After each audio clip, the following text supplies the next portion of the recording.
What's up, guys? GP here, back with another episode of GP's Library, and today I am bringing you a book that's special to me. It's going to be very niche for the type of people who maybe want to read it. I don't think it should be niche. I think it's something that everybody can learn from, can get better from, but I can even understand from the title that there are some people who will probably be turned off to this book. And the book that I'm talking about is Stories That Stick by Kindra Hall. And I personally finished it on December 8th, 2021, and I read it as the physical copy. Here is, hopefully the screen doesn't mess up any of like the green parts or anything like that, but this is the cover of the book. It says Stories That Stick, and it says how storytelling can captivate customers, influence audiences, and transform your business. And so it is storytelling in terms of the business arena more than anything, but that's not how I took it. I think it can be applied to relationships. I think it can be applied to friendships. I think it can be applied to dating. I think it can be applied to us, ourselves, like the stories we tell ourselves. Kindra definitely, because she's trying to sell books, obviously, is trying to help entrepreneurs, trying to help business owners, trying to help these type of people tell their stories better and listen to other stories better. But I think there's a little bit deeper, a little bit more that you can get from this book. So let me get into my main takeaways.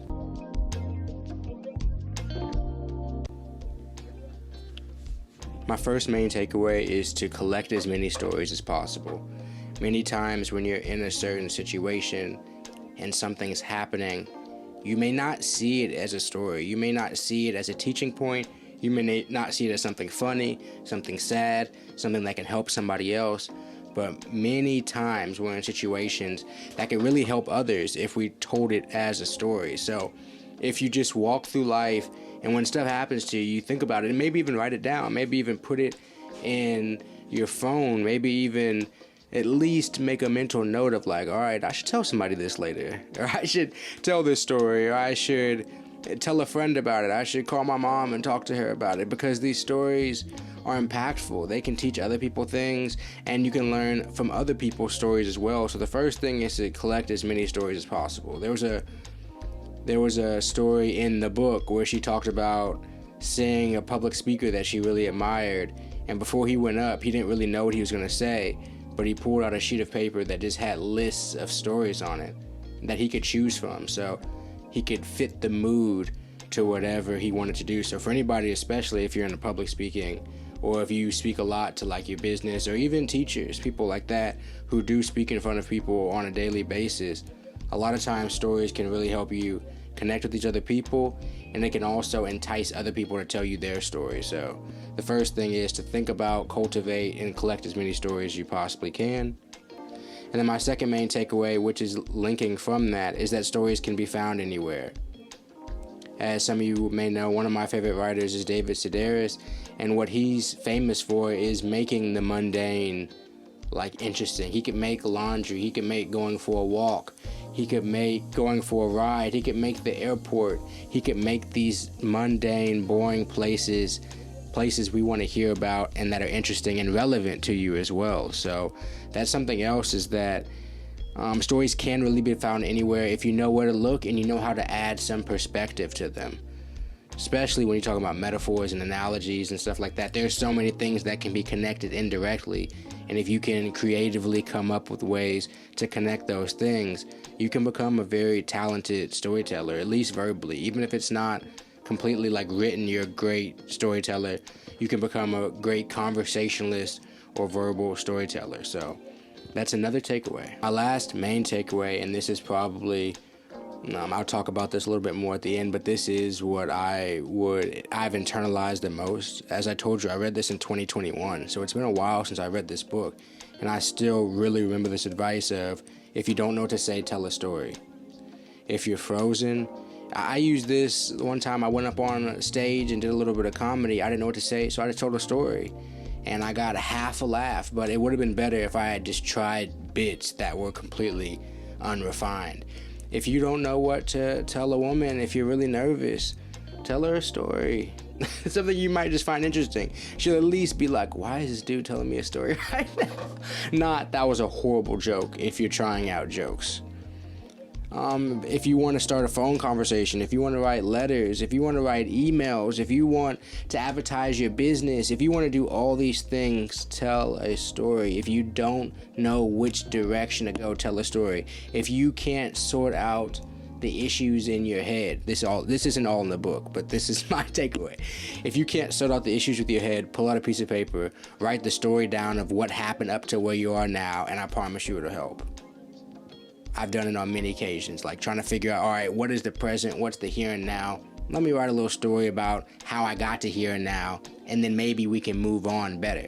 And it's worked pretty much every single time. So telling stories explains things. It can explain ourselves to ourselves. It can explain other people to us, so we can explain ourselves to others. So if you don't know what to say, if you're lost, tell a story. So next, I'm gonna get into who it's for. First, I think it's for any and all professionals. All professionals, you probably want to get up into some type of management position, higher in your company, a position where you need to be able to speak to people. It's important to be able to tell stories. It's important to be able to relate your stories to other people. It's important to know what's appropriate to tell in stories. It's appropriate to know what's funny and what's not funny, at least, especially if you're in a corporate sense. Storytelling is an important skill. It's an important skill to be able to tell your children. Parents who can't tell their kids any stories, your kid not about to learn shit. Excuse me, I'm sorry, but like, your child is not going to be able to learn from you if you can't tell them a story from your life. It's impossible. Like, this is why I was in debt. This is what I did when I was in college. This is how it was for me at prom. These are all stories. So learn how to tell stories so you can learn how to relate to other people. Public speakers, of course, public speakers and marketers. A lot of marketers are public speakers, not always. But if you're going to be speaking publicly, learn how to tell a story. Sometimes what you wrote, even like prepared for that day, isn't any longer relevant once you're at this event. But if you have stories prepared, you'll be in much better shape than if you go up there just blanking or have no idea what you're going to say. And our story, we know. So if you have a script and you need it to be memorized or something and something didn't work out, you can tell the story and you know the story. It might not be in the perfect order. It might not be perfectly concise. It might be the first time you're telling it, but it's going to be better than winging it. So for people who are presenters, public speakers, and marketers, be able to tell a story. Marketers specifically, marketers, not specifically, but marketers and advertisers, this can help you because advertising and marketing is all just selling a story. People like myself who just want to tell stories, who want to write out stories, who want to tell stories on YouTube, who want to tell friends stories that make them laugh, who want to do anything like that. It's great. It's great to learn how the different ways to do stories, to do them professionally, to do them funny, to do them whatever. All these different, like I took a comedy class last year, and that was another way to sculpt my storytelling. Reading books like this helps sculpt my storytelling. Watching other YouTubers who are great, like storytellers and videographers and stuff like that. It's just another tool in your tool belt to learn how to tell stories. But for anybody who's an aspiring storyteller, I suggest this book for you. And then lastly, I would say for people who don't think they have a story.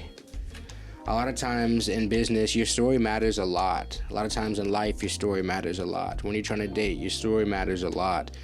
When your kids are trying to learn from you, like I said earlier, your story really does matter a lot. And so I know there's people out there who don't feel like they have a story to tell, who don't feel like they've had anything interesting happen to them. This book can help you kind of sort out those ideas. It can kind of help you maybe realize you don't have a story and maybe you need to start creating some or making some, or at least thinking about what you've done so you can tell stories. So if you don't think you have a story, pick this book up, and it'll probably help you realize that you indeed do have a story. And like I like to tell you guys, what I'm walking away from this book with, what I've internalized the most, as I said before, was if you don't know what to say, tell a story. If you don't know what to do in a situation, just tell a story. It don't have to be a long story. It don't have to be a complex story. It don't have to be a funny story. I would say just aim for an interesting story. Guys, it's been another episode. This was Stories That Stick by Kindra Hall. A great book. A book that really breaks down an important element in all of our lives that we may overlook. Because we're all storytellers, whether we want to be or not. We're all telling some type of story almost all the time, even by how we're positioned and how we're dressed and how we talk and where we come from. Color of our skin, location, all these things are stories we tell other people, so we may as well figure out how to project that story out the best. It's been another episode of GP's Library. I'll see you guys next time.